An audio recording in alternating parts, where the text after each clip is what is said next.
Kendo jodak e gwenge ma Korinko Leitoktok e kaunti ma Kajiado odak gi luoro mar monj mar ondiegi mosebedo ka londo piny e gwengego kendo ketho chamgi to chamo jambgi. Jodak eko wacho ni malo jumbe 2 sani le mag bungego osebedo ka muomore e ute mag rombe kod diek kendo negogi kendo kochopo dichieng' to gipondo.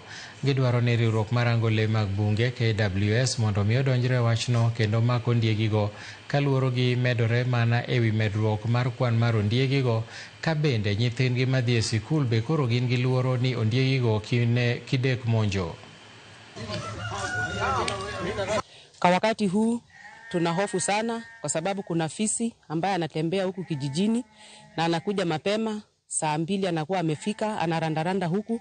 Hivyo basi tuna wasiwasi mwingi, tunaomba KWS waje warudishe huo mnyama wao kwa sababu hata anakula mbuzi zetu, na hata tunashukuru Mungu kwa upande mwingine kwa sababu wanaume wetu walikuwa anakuja saa 6, sasa hivi wanaingia saa 12. Anakula hata umbwa zetu na anaingia hata kwa zizi, anashika mbuzi, anashika hata na kondoo, na tuna hofu nyingi sana.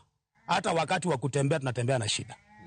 Kwa hivyo tunaomba KWS waje katika eneo hili, wamchukue fisi huyo, wamrudishe mahali ambapo anapostahili porini ili tupate amani. Na tumepata shida kubwa sana mambo ya mafisi na chui. Siku hizi tumeweka kafyo. Hatuwezi kutoka kuachilia watoto jioni sababu ya mafisi.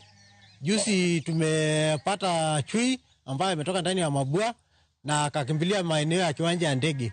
Na tunaomba tu WS akuja ashughulikie hizo vitu zao, arudishe sababu tumepata shida.